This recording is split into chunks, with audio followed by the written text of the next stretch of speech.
അതിരപ്പിള്ളിയിൽ രണ്ടിടങ്ങളിൽ കാട്ടാന ഇറങ്ങി. വെറ്റിലപ്പാറ 14-ലും 15-ലും ഇറങ്ങിയ കാട്ടാനക്കൂട്ടം വ്യാപകമായി കൃഷി നശിപ്പിച്ചു. അതിരപ്പിള്ളി പോലീസ് സ്റ്റേഷനിലെത്തിയ കാട്ടാന സ്റ്റേഷൻ വളപ്പിലെ തെങ്ങിലെ പട്ടയും കരിക്കും തിന്നുമടങ്ങി.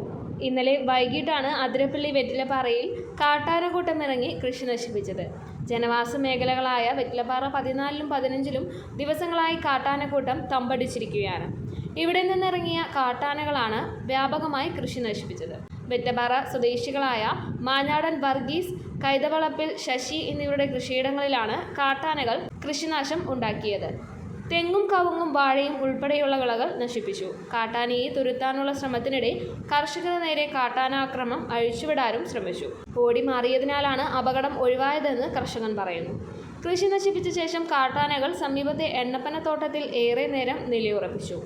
ആനയെ തുരത്താൻ ശ്രമിച്ച പ്ലാന്റേഷൻ ജീവനക്കാർക്ക് നേരെയും ആന തിരിഞ്ഞു. തോട്ടം തൊഴിലാളികളുടെ ഏറെ നേരത്തെ പരിശ്രമത്തിനൊടുവിൽ 8:30-യോടെ കാട്ടാനകളെ അതേസമയം അതിരപ്പിള്ളി പോലീസ് സ്റ്റേഷനിലും കാട്ടാനയെത്തി.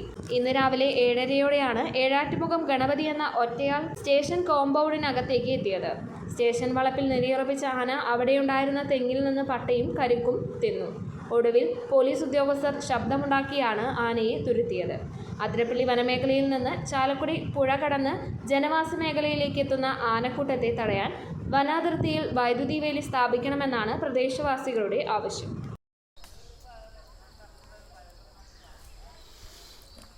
രാവിലെ തന്നെ ആശാൻ എത്തിയിട്ടുണ്ട്. വേറെ കുഴപ്പമൊന്നുമില്ല. ഒരു ഇളനീരിൻ്റെ കൊല, 2 പട്ട.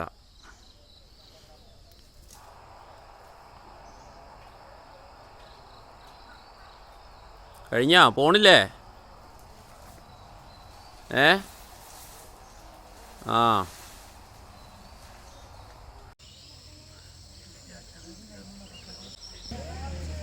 ആരാണ്? ആ